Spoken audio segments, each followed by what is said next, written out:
Praise be to Jesus Christ. Once again, a warm welcome to you all, my dear friends. Today we will read from page 116 to 120 from Saint Faustina's diary.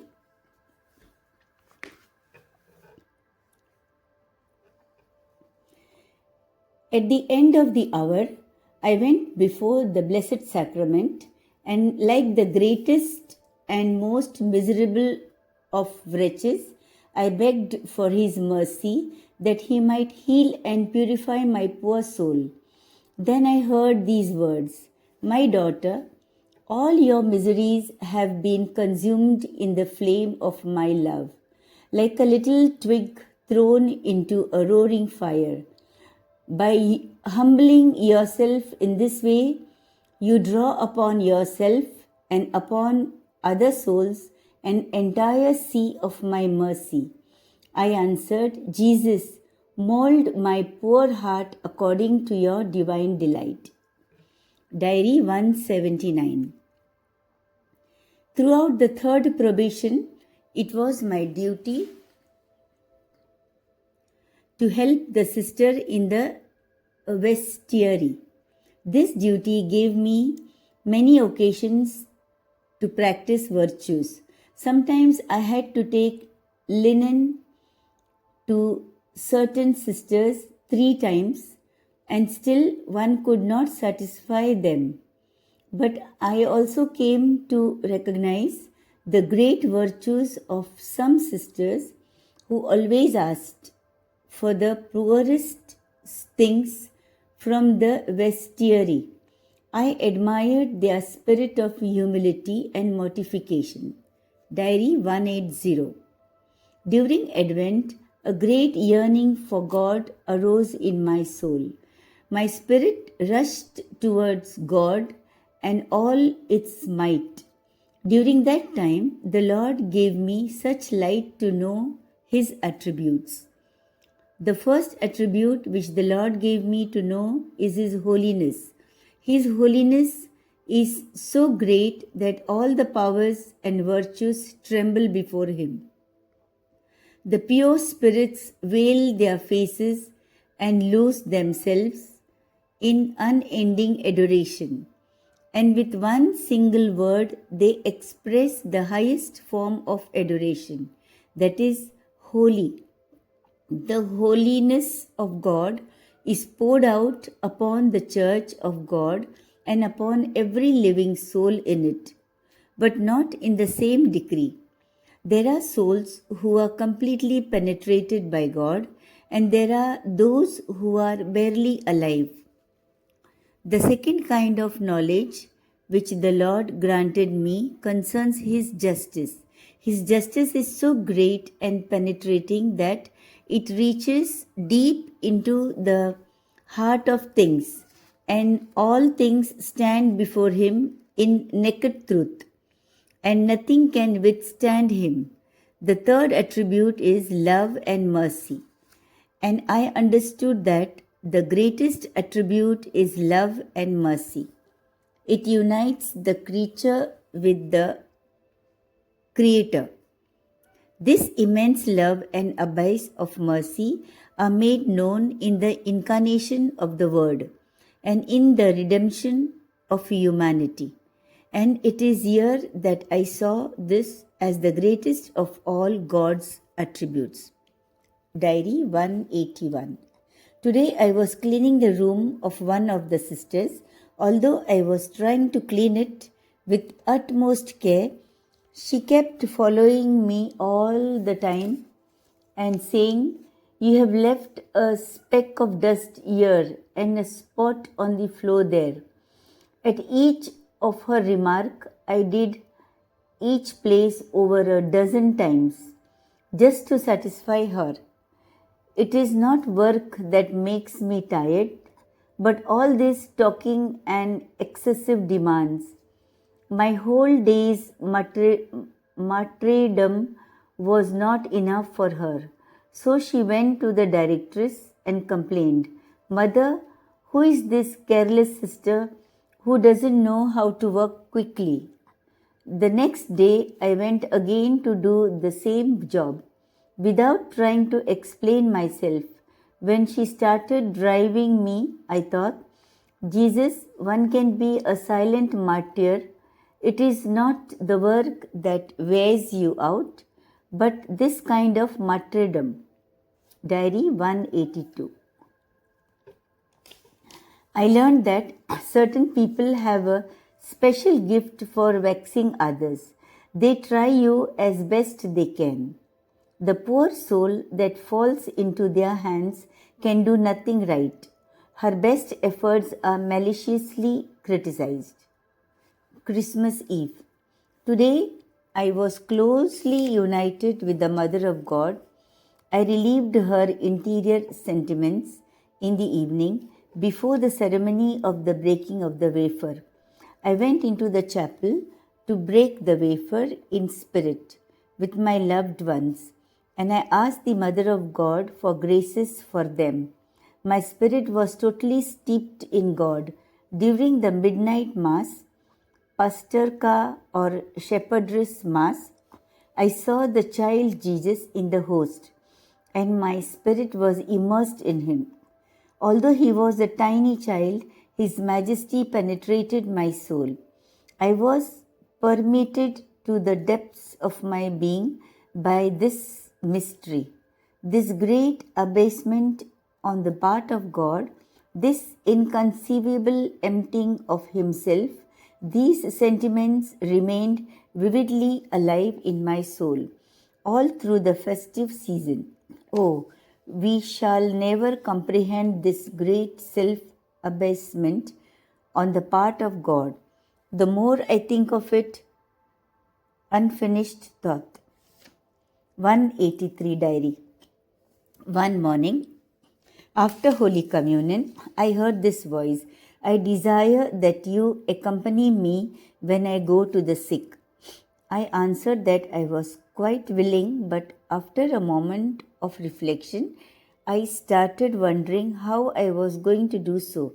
The sisters of the second choir do not accompany the Blessed Sacrament. It is always the sister directress who go. I thought to myself, Jesus will find a way. Shortly afterwards, Mother Raphael sent for me and said, Sister, you will accompany the Lord Jesus when the priest goes to visit the sick. And all through the time of my probation, I carried the light, accompanying the Lord, and as a knight of Jesus. I always tried to gird myself with an iron belt, for it would not be proper to accompany the king in everyday dress. And I offered this mortification for the sick. Holy Hour, Diary 184. During this hour, I tried to meditate on the Lord's Passion, but my soul was filled with joy, and suddenly I saw the child Jesus.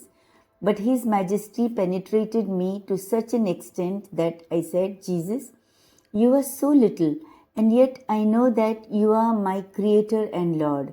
And Jesus answered me, I am, and I keep company with you as a child to teach you humility and simplicity. I gathered all my sufferings and difficulties into a boutique for Jesus for the day of our perpetual betrothal. Nothing was difficult for me when I remembered it was for my betrothed as proof of my love for him. Diary 185. My silence for Jesus, I strove after great silence for Jesus. Amidst the greatest din, Jesus always found silence in my heart, although it sometimes cost me a lot. But what can be too great for Jesus, for him whom I love with all my strength of my heart? Diary 186. Today Jesus said to me, I desire that you know more profoundly the love that burns in my heart for souls, and you will understand this when you meditate upon my passion, call upon my mercy on behalf of sinners. I desire their salvation. When you say this prayer with a contrite heart and with faith on behalf of some sinner, I will give him the grace of conversion. This is the prayer. O blood and water, which gushed forth from the heart of Jesus as a fount of mercy for us, I trust in thee. Diary 188. During the last days of the carnival, when I was making a holy hour, I saw how the Lord Jesus suffered as he was being scorched on. Oh, such an inconceivable agony! How terribly Jesus suffered during the scourging. O poor sinner! On the day of judgment, how will you face the Jesus whom you are now torturing so cruelly? His blood flowed to the ground, and in some places his flesh started to fall off. I saw a few bare bones on his back. The meek Jesus moaned softly and sighed. Diary 189. On one occasion, Jesus gave me to know how pleasing to him is the soul that faithfully keeps the rule. A soul will receive a greater reward for observing the rule than for penances and great mortifications. The latter will be rewarded also if they are undertaken over and above the rule, but they will not surpass the rule. Diary 190. Once during an adoration, the Lord demanded that I give myself up to Him as an offering by bearing a certain suffering in atonement, not only for the sins of the world in general, but specifically for transgressions committed in this house. Immediately I said, "Very good, I am ready." But Jesus gave me to see what I was going to suffer, and one moment the whole passion unfolded itself before my eyes. Firstly, my intentions will not be recognized. There will be all kinds of suspicion and distrust, as well as various kinds of humiliations and adversaries. I will not mention everything here. All these things stood before my soul's eye like a dark storm from which lightning was ready to strike at any moment, waiting only for my consent. For a moment, my nature was frightened. Then suddenly the dinner bell rang. I left the chapel, trembling and undecided, but the sacrifice was ever present before me, for I had neither decided to accept it nor had I refused the Lord. I wanted to place myself completely in His will. If the Lord Jesus Himself were to impose it on me, I was ready.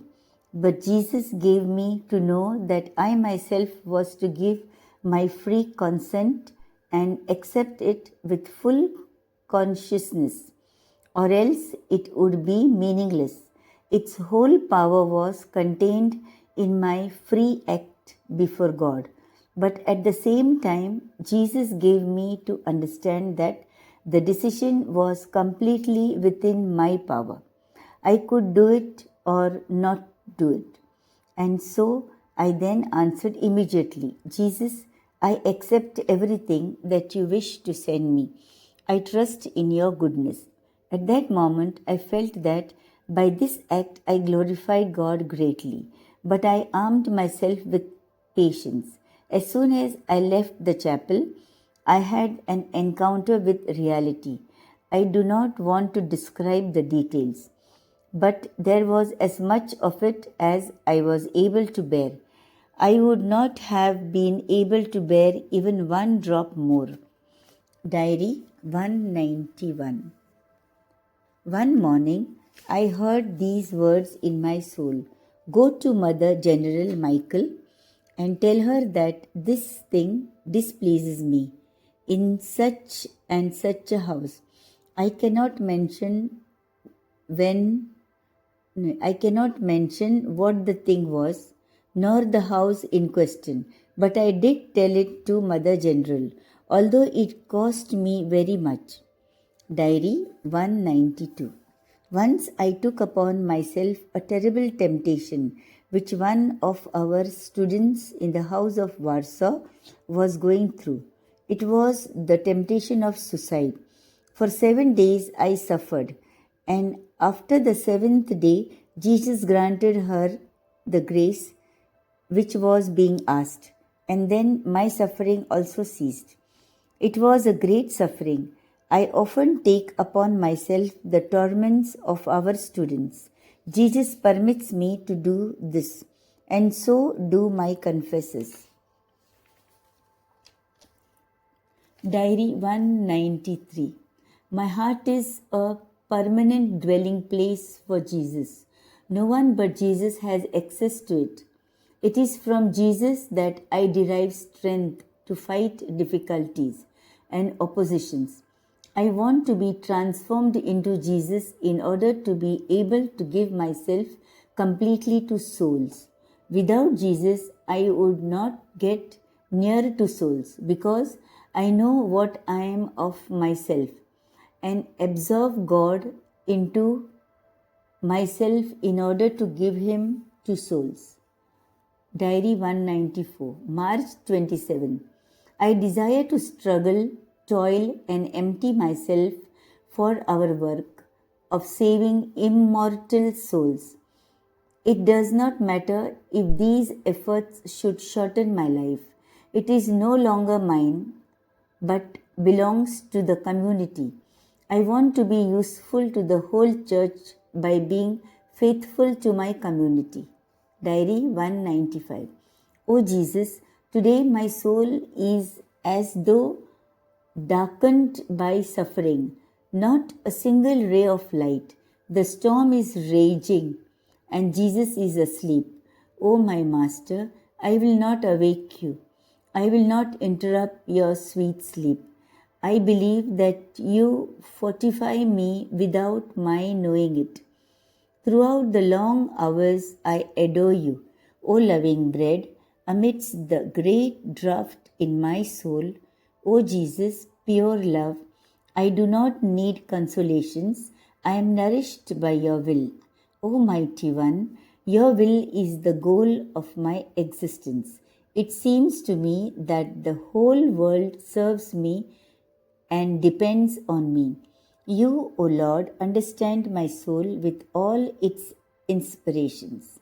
Jesus, when I myself cannot sing you the hymn of love, I admire the singing of the seraphim, they who are so dearly loved by you.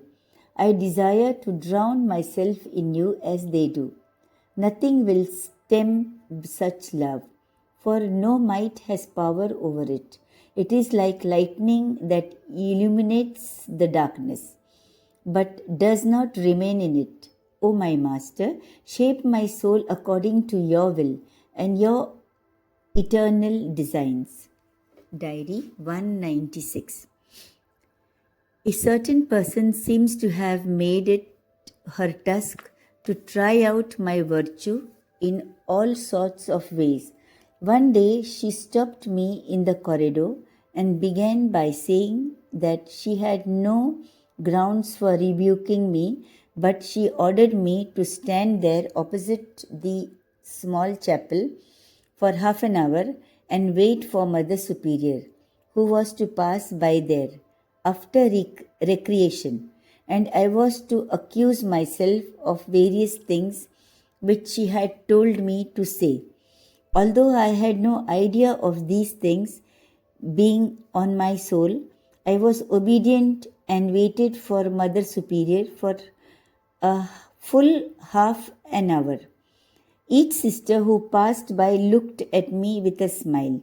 When I accused myself before Mother Superior, Raphael, she sent me to my confessor, When I made my confession, the priest saw immediately that this was something that did not come from my own soul, and that I had not the faintest idea of such things. He was very surprised that this person had dared to take upon herself to give such orders. Praise be to Jesus Christ. Today we read Saint Faustina's diary from page 116 to 120.